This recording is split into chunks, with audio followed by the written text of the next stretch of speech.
നിങ്ങൾ ഗർഭിണിയോ ഗർഭിണിയാവാൻ ഉദ്ദേശിക്കുന്ന ഒരാളാണെങ്കിൽ നിർബന്ധമായും ഇത് കേട്ടിരിക്കണം. മാനസിക സമ്മർദ്ദമുള്ള അമ്മമാരുടെ കുട്ടികളിൽ ആ കുട്ടി ജനിച്ച് കുറെ വർഷങ്ങൾക്ക് ശേഷവും ഇതിന്റെ പ്രശ്നങ്ങൾ അനുഭവിക്കുന്നതായിട്ട് പഠനങ്ങൾ തെളിയിച്ചിട്ടുണ്ട്. അതുപോലെ തന്നെ ഈ സ്ട്രെസ് ഉണ്ടാകുമ്പോൾ റിലീസ് ചെയ്യുന്ന ഒരു സ്ട്രെസ് ഹോർമോൺ ഉണ്ട് നമ്മുടെ ശരീരത്തിൽ. ഈ സ്ട്രെസ് ഹോർമോൺ വയറ്റിലുള്ള കുട്ടീന്റെ ആരോഗ്യത്തെ പ്രതികൂലമായിട്ട് തന്നെ ബാധിക്കും. അമ്മമാരിൽ ഉണ്ടാകുന്ന ഇത്തരം സ്ട്രെസ്സുകൾ തൂക്കക്കുറവുള്ള കുട്ടി ജനിക്കാൻ കാരണമാകും. അതുപോലെ തന്നെ ജന്മവൈകല്യമുള്ള കുട്ടികൾ വരെയും ജനിക്കാൻ ഈ സ്ട്രെസ് കാരണമാകും.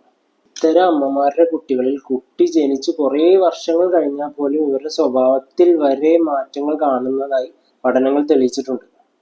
അപ്പൊ ഇത് കാണുന്ന അമ്മമാരാണെങ്കിലും അമ്മായിമ്മമാരാണെങ്കിലും അച്ഛന്മാരാണെങ്കിലും ഭർത്താക്കന്മാരാണെങ്കിലും അനിയന്മാരാണെങ്കിലും ഒരു സ്ത്രീക്ക് ഏറ്റവും കൂടുതൽ പരിചരണം കിട്ടേണ്ടത് അവരുടെ ഗർഭകാലത്താണ്.